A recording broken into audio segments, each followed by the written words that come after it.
Cette année, l'Agence pour l'enseignement français à l'étranger organise 5 sessions de formation. La première réunit l'Espagne et le Portugal, 2 autres sont organisées en Europe, une au Liban et une au Mexique qui regroupe des pays d'Amérique centrale et des Caraïbes, des pays d'Amérique latine qui fonctionnent sur le calendrier du rythme nord. À Mexico, nous avons à peu près 400 élèves chaque année qui passent les épreuves du bac ou des épreuves anticipées de français. L'exercice du baccalauréat, pour les établissements d'abord et aussi pour les services culturels des ambassades, c'est donc une organisation extrêmement lourde et il est clair que la dématérialisation va améliorer notre vie à tous et surtout à vous. Les objectifs primordiaux concernent la simplification de la gestion des examens, la modernisation des procédures, la rationalisation des coûts, un suivi pédagogique renforcé par la présence d'un inspecteur pédagogique régional pour accompagner les professeurs dans leur mission de correction, et enfin, veiller à une harmonisation des résultats afin d'obtenir une meilleure équité d'évaluation entre les candidats. Les stages se déroulent sur 2 jours.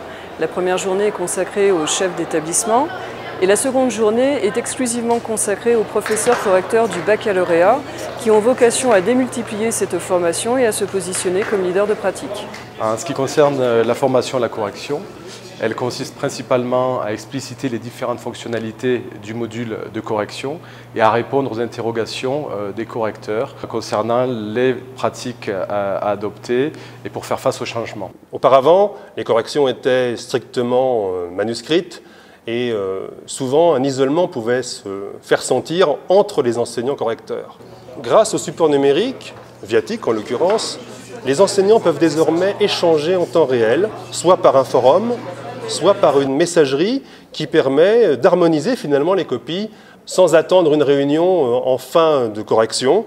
Et ça, c'est vraiment une grande nouveauté. En tant que professeur de mathématiques, ce qui me semble être le plus intéressant, c'est le fait d'avoir le barème et le sous-barème affichés à côté de la copie. Ce qui est le plus difficile pour démarrer une correction, c'est d'intégrer ce barème et ce sous-barème.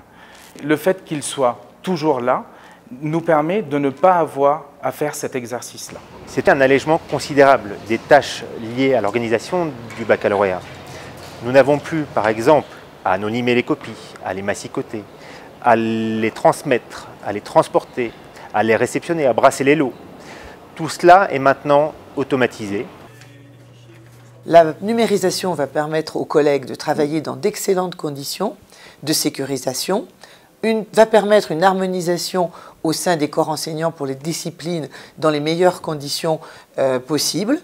Nous sommes véritablement en présence d'un progrès, un progrès qui me semble formidable d'avoir étendu à l'ensemble des établissements français à l'étranger, c'est-à-dire au monde entier.